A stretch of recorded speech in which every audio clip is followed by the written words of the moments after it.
ഒരു ജനാധിപത്യ രാജ്യത്ത് റൂൾ ഓഫ് ലാ നിർബന്ധമാണ്. ആ റൂൾ ഓഫ് ലാ നിലനിൽക്കണമെങ്കിൽ അവിടെ ജുഡീഷ്യറി ഇൻഡിപെൻഡൻ്റ് ആയിരിക്കണം, ഇമ്പാർഷ്യലായിരിക്കണം.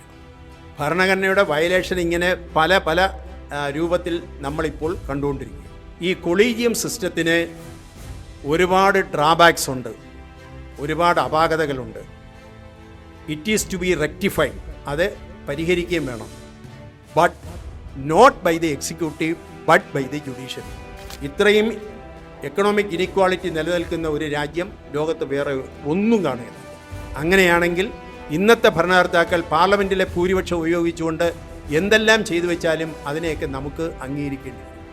നമുക്ക് ഇതിലെ ഇന്ത്യൻ ഭരണഘടനയിലെ പല കാര്യങ്ങളും നമുക്ക് അറിഞ്ഞുകൂടാ. റൈറ്റ് ടു ഇൻഫർമേഷൻ എന്നൊരു ആക്ട് ഈ രാജ്യത്ത് നിലനിൽക്കുന്നെന്നും അത് പ്രയോജനപ്പെടുത്തണമെന്നും പോലും ചിന്തിക്കാത്തവരാണ് നമ്മുടെ നാട്ടിലെ മഹാഭൂരിപക്ഷം ആളുകൾ.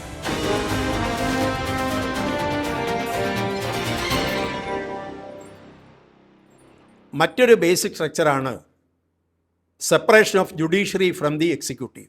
ജുഡീഷ്യറി എക്സിക്യൂട്ടീവിൽ നിന്ന്, ഗവൺമെൻറ്റിൽ നിന്ന് പൂർണ്ണമായിട്ടും സെപ്പറേറ്റ് ചെയ്യപ്പെടുന്നു.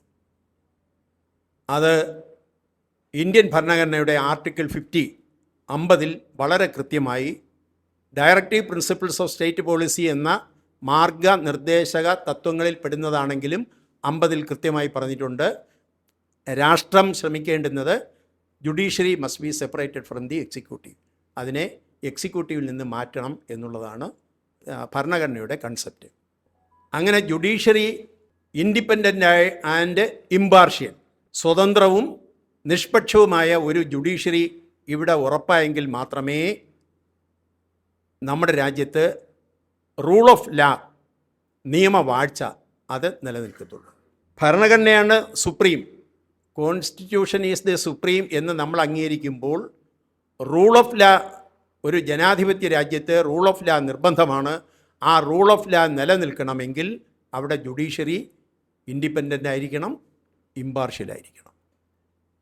അത് ജുഡീഷ്യറിയുടെ കാര്യത്തിൽ മാത്രമല്ല, ജുഡീഷ്യറി ഭരണഘടന രൂപീകരിച്ചിരിക്കുന്നത് പോലെ ഇൻഡിപെൻഡൻ്റായി, ഇമ്പാർഷ്യലായി, ഫ്രീ എക്സസൈസ് നടത്താൻ കഴിയത്തക്കവണ്ണം ആയിരിക്കണമെന്നാണ് ആർട്ടിക്കിൾ 324 കൂടി ഇലക്ഷൻ കമ്മീഷനെ സംബന്ധിച്ച് പറഞ്ഞിട്ടുള്ളത്.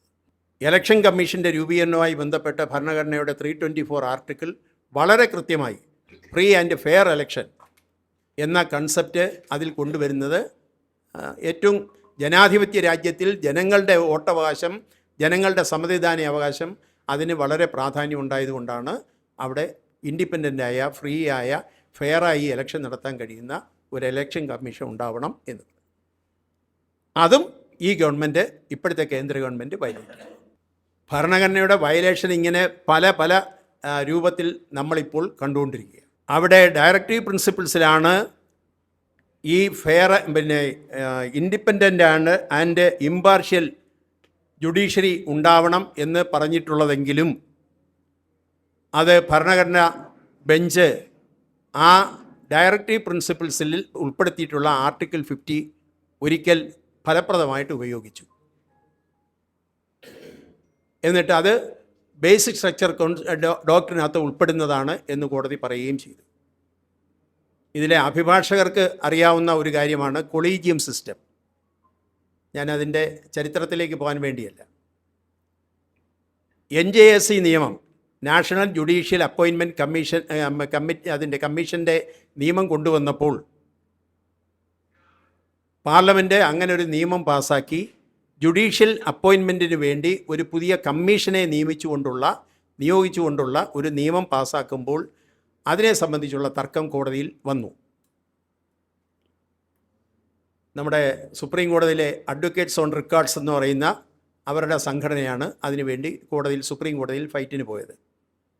അതിലവസാനം കോടതിയുടെ വിധി വന്നു, ആ കൊളീജിയം സിസ്റ്റം നിലനിൽക്കണമെന്നും NJSC, national judicial appointment commission act എന്ന് പറയുന്നത് അത് അൾട്രാ വൈറസാണ്, അൺകോൺസ്റ്റിറ്റ്യൂഷണലാണ്.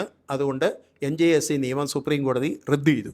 അതാ വീണ്ടും കൊണ്ടുവരാൻ വേണ്ടി ഇപ്പം ഈ ഗവൺമെൻറ് ശ്രമിച്ചുകൊണ്ടിരിക്കുന്ന അതാ. അന്നും ഇവരാ കൊണ്ടുവന്നത്. 2015 ശ്രീ നരേന്ദ്രമോദി ഇന്ത്യൻ പ്രധാനമന്ത്രി ആയതിന് ശേഷം കൊണ്ടുവന്ന നിയമമാണ് ആ നിയമം. അത് പക്ഷേ സുപ്രീം കോടതി പിന്നെ നൾ ആൻഡ് വോയിഡായിട്ട് പറഞ്ഞു, അത് ഭരണഘടനാ വിരുദ്ധമാണ്, അൺകോൺസ്റ്റിറ്റ്യൂഷണൽ ആണ് എന്ന് പ്രഖ്യാപിക്കുകയും ചെയ്തു. അതിന് പറഞ്ഞ ഏറ്റവും പ്രധാനപ്പെട്ട കാരണം ഇന്ത്യൻ ഭരണഘടന ആർട്ടിക്കിൾ 50 പ്രകാരം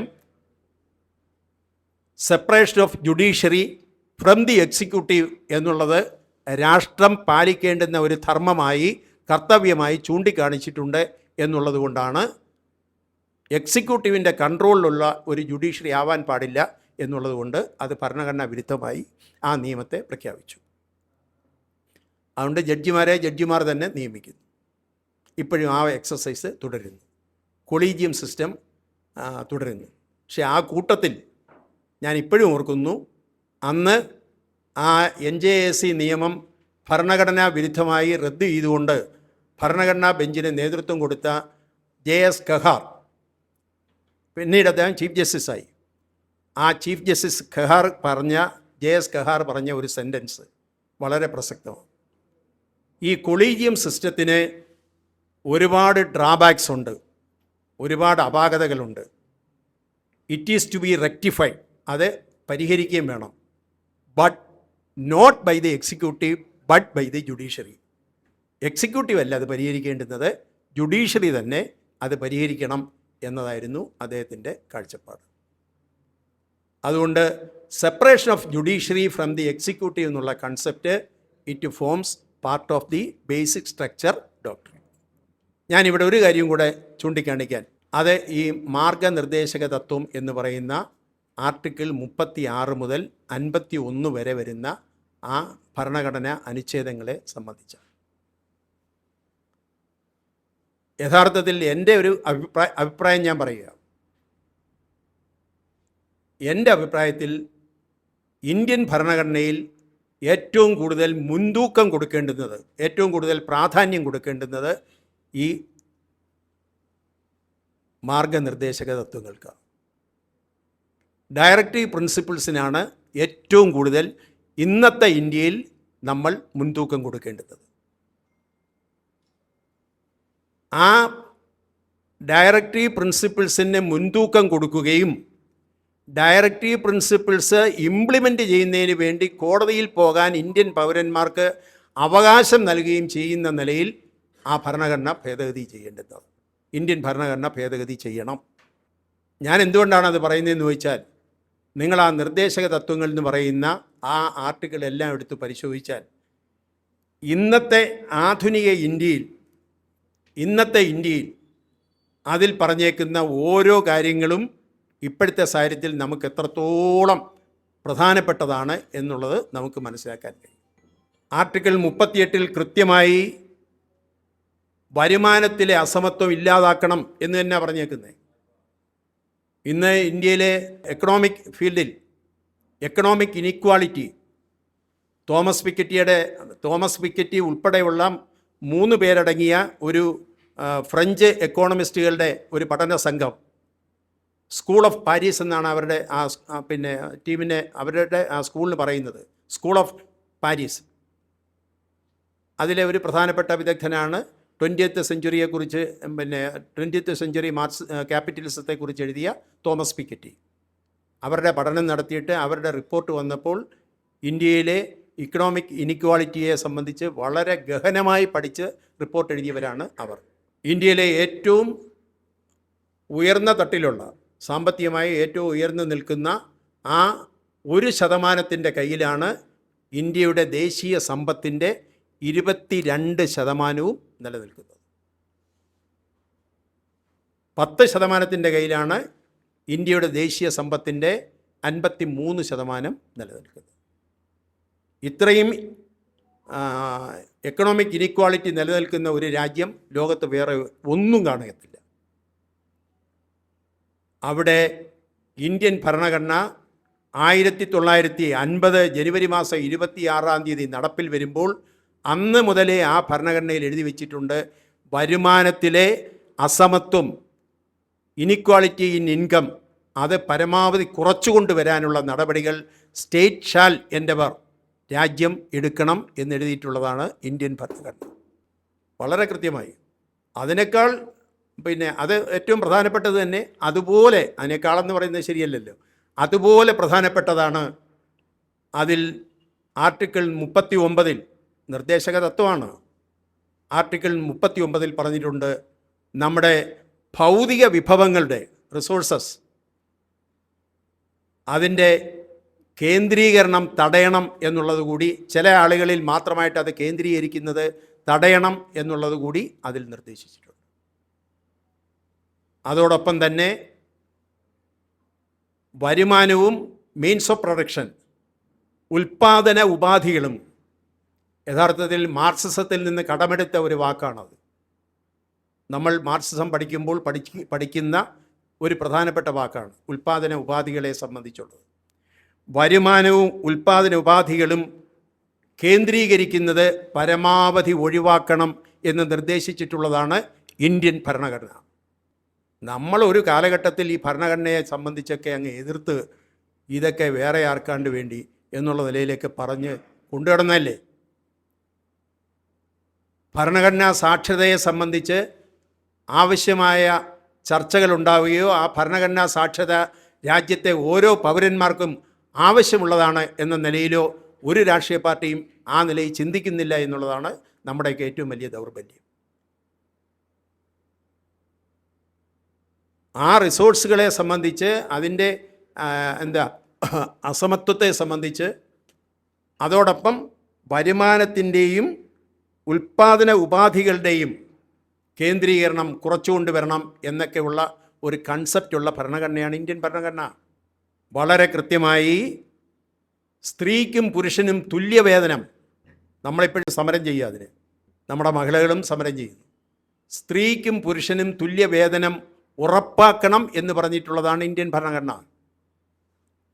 പക്ഷേ എന്ത് ചെയ്യാൻ, നിർദ്ദേശക തത്വത്തില്ല, ഡയറക്റ്റീവ് പ്രിൻസിപ്പിൾസ് ഓഫ് സ്റ്റേറ്റ് പോളിസിയില്ല.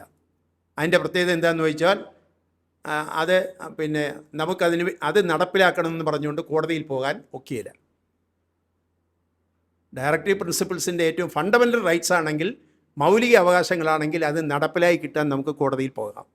എന്നാൽ സ്റ്റേറ്റ് പോളിസിയിൽ വരുന്ന ഈ ഡയറക്റ്റീവ് പ്രിൻസിപ്പിൾ ആണെങ്കിൽ അത് നടപ്പിലാക്കണമെന്ന് പറഞ്ഞുകൊണ്ട് നമുക്ക് കോടതിയിൽ പോകാൻ നിലവിലുള്ള ഭരണഘടനയിൽ അവകാശമില്ല. അതുകൊണ്ടാണ് ഞാനതിന് വേറൊരു കാര്യം കൂടെ പറഞ്ഞത്. ഇത് നടപ്പിലാക്കി കിട്ടുന്നതിന് ഒരു പൗരന് കോടതിയിൽ പോകാൻ അവകാശം കിട്ടത്തക്കവണ്ണം അത് ഭരണഘടന ഭേദഗതി ചെയ്യണം എന്ന് ഞാൻ നിർദ്ദേശിച്ചതും അതുകൊണ്ടാണ്. അതിപ്പോഴല്ല, പലപ്പോഴും പറഞ്ഞുകൊണ്ടിരിക്കുന്ന ഒരു കാര്യം പറഞ്ഞു എന്ന് മാത്രമേ. സ്ത്രീക്കും പുരുഷനും തുല്യവേതനം, തൊഴിലാളികൾക്ക് വ്യവസായ സ്ഥാപനങ്ങളുടെ മാനേജ്മെൻറ്റിൽ പങ്കാളിത്തം. ഈ കേരളം മാത്രമാണ് അത് നേരത്തെ നടപ്പിലാക്കിയത്. ഇപ്പോൾ അതൊക്കെ കുറഞ്ഞു വരുന്നു. ഇന്ത്യയിലെ ഒരു സംസ്ഥാനത്ത് ഇതൊന്നും നടപ്പിലാക്കിയിട്ടില്ല. വ്യവസായ സ്ഥാപനങ്ങളുടെ മാനേജ്മെൻറ്റിൽ തൊഴിലാളിയുടെ പങ്കാളിത്തം ഉറപ്പാക്കണം എന്ന് നിർദ്ദേശിക്കുന്നതാണ് നമ്മുടെ ഭരണഘടന. ആർട്ടിക്കിൾ 40 അത് കൃത്യമായി പറഞ്ഞിട്ടുണ്ട്. ഇങ്ങനെ ഓരോന്നും മാർഗനിർദ്ദേശക തത്വങ്ങൾ പറഞ്ഞാൽ മാനുഷികമായ കണ്ടീഷൻസ്, അതിൻ്റെ സാഹചര്യങ്ങൾ ഒരുക്കാനും സ്ത്രീകൾക്ക് മെറ്റേണിറ്റി ബെനിഫിറ്റ്, പ്രസവ ആനുകൂല്യങ്ങളൊക്കെ കൊടുക്കുന്നതിലുള്ള സ്റ്റേറ്റിൻ്റെ ഉത്തരവാദിത്വവും അതിൽ വളരെ വ്യക്തമായി പറഞ്ഞിട്ടുണ്ട്. പറഞ്ഞു പോയാൽ ഇങ്ങനെ ഒരുപാട് കാര്യങ്ങൾ ഇതുമായി ബന്ധപ്പെട്ടുള്ളത്. അതിലെ article 50 separation of judiciary from the executive. എക്സിക്യൂട്ടീവിൻ്റെ കരാളഹസ്തത്തിൽ നിന്നും ജുഡീഷ്യറിയെ മോചിപ്പിക്കണം എന്ന കൺസെപ്റ്റ് അന്നു മുതലേ ഭരണഘടനയുടെ ശില്പികൾക്കുണ്ടായിരുന്നതുകൊണ്ടാണ് അന്നത് ഉൾപ്പെടുത്തിയത്. വേണമെങ്കിൽ നമുക്ക് ചോദിക്കാം, അതെല്ലാം എന്തുകൊണ്ട് ഇതിനകത്ത് ഉൾപ്പെടുത്തിയില്ല, ഭരണഘടനയുടെ നിർദ്ദേശക തത്വത്തിലല്ലേ എന്നൊക്കെ ചോദിക്കാം നമുക്ക്. ഇതിലെ ഓരോന്നും കുട്ടികൾക്ക് സൗജന്യ സാർവത്രിക വിദ്യാഭ്യാസം, right to work and right to education, ഇത് രണ്ടും ഭരണഘടന നിർദ്ദേശക തത്വത്തിൽ ഉള്ളതാണ്. Right to work and right to education. അത് കോടതിയിലേക്ക് പോയി കഴിയുമ്പോൾ അതിനാവശ്യമായ ചില പ്രായോഗികമായ തടസ്സങ്ങൾ ഉണ്ടാവാൻ സാധ്യതയുണ്ട് എന്ന് മുന്നിൽ കണ്ടുകൊണ്ടായിരിക്കാം ഒരുപക്ഷെ ഡയറക്റ്റീവ് പ്രിൻസിപ്പിളിൽ ഉൾപ്പെടുത്തിയത്. ഒരു ഘട്ടത്തിൽ അങ്ങനെ ആയിരുന്നെങ്കിൽ പോലും ഇന്നത്തെ ഇന്ത്യയിൽ ഈ മാർഗനിർദ്ദേശക തത്വങ്ങൾക്ക് മുൻതൂക്കം കൊടുക്കാനും അവ നടപ്പിലാക്കി കിട്ടാൻ ഇന്ത്യൻ പൗരന്മാർക്ക് കോടതിയിലേക്ക് പോകാനും കഴിയത്തക്ക നിലയിലേക്ക് ഭരണഘടനയിൽ ഭേദഗതി കൊണ്ടുവരണം എന്ന് ഞാൻ പറഞ്ഞത് ഇതിൻ്റെയൊക്കെ അടിസ്ഥാനത്തിൽ. ഇന്ത്യൻ ഭരണഘടനയെ സംബന്ധിച്ച് വളരെ വിശദമായിട്ട് പറഞ്ഞു പോകാനാണെങ്കിൽ എല്ലാ അനുച്ഛേദങ്ങളും ഇങ്ങനെ ചർച്ച ചെയ്തൊക്കെ നമുക്ക് പോകാൻ കഴിയും. അങ്ങനെ പോകുന്നത് ശരിയല്ലാത്തതുകൊണ്ട് ഞാൻ അതിലേക്കൊന്നും പോകുന്നില്ല. ഇന്ത്യൻ ഭരണഘടന ഞാൻ ഒരു കാര്യം ഒരിക്കൽ കൂടി ഉറപ്പിച്ചു പറയുന്നു, പാർലമെൻറ്റാണ് സുപ്രീം എന്ന വാദഗതി ഒരിക്കലും നമുക്ക് അംഗീകരിക്കാൻ കഴിയില്ല. അങ്ങനെയാണെങ്കിൽ ഭരണഘടന ഭേദഗതി ചെയ്തുകൊണ്ട് ഇന്ദിരാഗാന്ധി എമർജൻസി കാലഘട്ടത്തിൽ കൊണ്ടുവന്ന എല്ലാത്തിനെയും ഇപ്പോഴത്തെ ഭരണകർത്താക്കൾക്ക് അംഗീകരിക്കേണ്ടി വരും. അങ്ങനെയാണെങ്കിൽ ഇന്നത്തെ ഭരണകർത്താക്കൾ പാർലമെൻറ്റിലെ ഭൂരിപക്ഷം ഉപയോഗിച്ചുകൊണ്ട് എന്തെല്ലാം ചെയ്തു വെച്ചാലും അതിനെയൊക്കെ നമുക്ക് അംഗീകരിക്കേണ്ടി വരും. അതുകൊണ്ട് കോടതി വ്യക്തമാക്കിയിട്ടുള്ളതുപോലെ പാർലമെൻ്റ് അല്ല സുപ്രീം, ഭരണഘടനയാണ് സുപ്രീം എന്ന തത്വം അംഗീകരിച്ചുകൊണ്ട് തന്നെ ആ ഭരണഘടനയുടെ പവിത്രതയെയും ആ ഭരണഘടനയുടെ ഒരു സൂപ്രിമസി, അതിൻ്റെ ഒരു മേധാവിത്വത്തെയും അംഗീകരിക്കാനും ഇന്ത്യൻ ഭരണഘടനയെക്കുറിച്ച് കൂടുതലായി മനസ്സിലാക്കാനും നമ്മുടെ നാട്ടിലെ ജനങ്ങൾക്ക് കഴിയണം. ആ ഭരണഘടനാ സാക്ഷരത എന്ന് പറയുന്നത് ഓരോ പൗരന്മാരുടെയും ഒരു അവകാശമായി, കടമയായി, കർത്തവ്യമായി കണ്ടുകൊണ്ട് അതിനെക്കുറിച്ച് കൂടുതൽ മനസ്സിലാക്കാൻ ശ്രമിച്ചാൽ നല്ലത് എന്ന് മാത്രമേ എനിക്കതിൽ പറയാനുള്ളൂ. നമുക്ക് ഇന്ത്യൻ ഭരണഘടനയിലെ പല കാര്യങ്ങളും നമുക്ക് അറിഞ്ഞുകൂടാ. നമുക്ക് ആകെ അറിയാവുന്ന എന്താ, നമുക്കോ നമ്മുടെ വീട്ടിലെ ആർക്കെങ്കിലോ അല്ലെങ്കിൽ നമ്മുടെ വസ്തുവകകൾക്കോ എന്തെങ്കിലും പ്രശ്നം ഉണ്ടായാൽ ഓടിപ്പോവുക, MLA കാണുക, MP കാണുക, മന്ത്രിയെ കാണുക, നിവേദനം കൊടുക്കുക, നമ്മുടെ ജോലി ചെയ്തു. റൈറ്റ് ടു ഇൻഫർമേഷൻ എന്നൊരു ആക്ട് ഈ രാജ്യത്ത് നിലനിൽക്കുന്നെന്നും അത് പ്രയോജനപ്പെടുത്തണമെന്നും പോലും ചിന്തിക്കാത്തവരാണ് നമ്മുടെ നാട്ടിലെ മഹാഭൂരിപക്ഷം ആളുകൾ. കേന്ദ്രത്തിലിപ്പം റൈറ്റ് ടു ഇൻഫർമേഷൻ്റെയൊക്കെ ചിറക് വെട്ടി ഏറെക്കുറെ കുറഞ്ഞു വരിക. പറക്കാൻ കഴിയാത്ത നിലയിലുള്ള ചിറകുകളോടുകൂടി നിൽക്കുന്ന പക്ഷിയായിട്ടത് മാറിയിട്ടുണ്ട്. എങ്കിലും അത് ഉപയോഗിക്കാൻ കഴിയുന്ന ചില സംസ്ഥാനങ്ങൾ, കേരളത്തെ പോലുള്ള സംസ്ഥാനങ്ങളുണ്ട്. അതുകൊണ്ട് നമ്മൾ ആരാണ്, നമുക്കെന്തെല്ലാം അവകാശങ്ങളുണ്ട്, നമുക്കെന്തെല്ലാം അധികാരങ്ങളുണ്ട്, എങ്ങനെയാണ് ഒരു സമൂഹത്തിൽ നമുക്ക് മുന്നോട്ട് പോകാൻ കഴിയുന്നത് എന്ന് മനസ്സിലാക്കണമെങ്കിൽ നാം നമ്മളെ തന്നെ അറിയുക, നമ്മുടെ രാജ്യത്തെ അറിയുക, ആ രാജ്യത്തെ നയിക്കുന്ന ഭരണഘടനയെക്കുറിച്ച് അറിയുക, അതിനുവേണ്ടി കൂടുതലായിട്ട് പരിശ്രമിക്കുകയും ചെയ്യുക എന്നതായിരിക്കണം ഒരു ദൗത്യമായി ഈ റിപ്പബ്ലിക് സദസ്സ് എന്ന നിലയിൽ നമ്മൾ സംഘടിപ്പിക്കുമ്പോൾ അതിൽ ഒരു സന്ദേശമായി ഉൾക്കൊള്ളേണ്ടുന്നത് എന്ന അഭിപ്രായം കൂടി രേഖപ്പെടുത്തിക്കൊണ്ട് ഞാൻ എൻ്റെ വാക്ക് നിർത്തുന്നു. നന്ദി.